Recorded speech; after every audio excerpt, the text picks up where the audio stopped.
So if we want to work the low back in a deep tissue rotational way, I'm going to hook on my abdomen her femur, and I'm going to do a posterior glide on the femur as my hands hook into the lumbar paraspinal muscles. And I can alternate it too if I want to do a little glute work as I'm working the lumbar as well. But I'm using my body weight to lean in. You just go all the way up. Get that rotation, yep. And then if I get into the lower thoracic, then I'm gonna go from above and rotate down. So sometimes we wanna rotate from below up, and then we get to a point we wanna use the lever to rotate from top to bottom. So now I'm gonna use this hand to rotate her, and this hand's gonna be doing my myofascial work.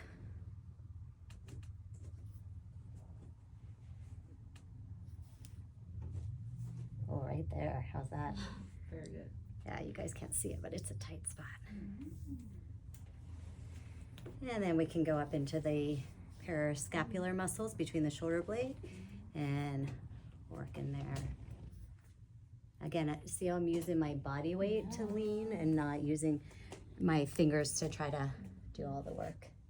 And that can get pretty deep pressure, right? And I'm just stabilizing her humerus with my hand here. And are you in the medial scap, or are you? No, you're not. I'm right in the mid-trap and rhomboids. And then if I want to get into the scap, of course I could pull up and get into that scap. That's a little bit more manual. If they're really tight in rotation and I want to work this area and I want to get a little bit more trunk rotation, don't help me with this.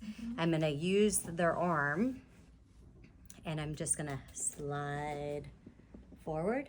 And now I've rotated her all the way down to where my hand is.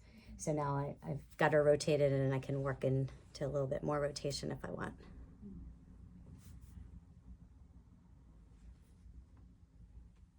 There we have it.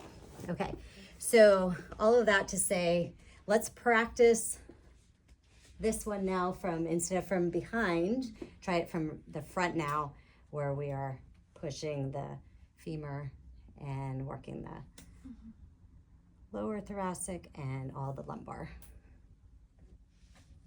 Okay.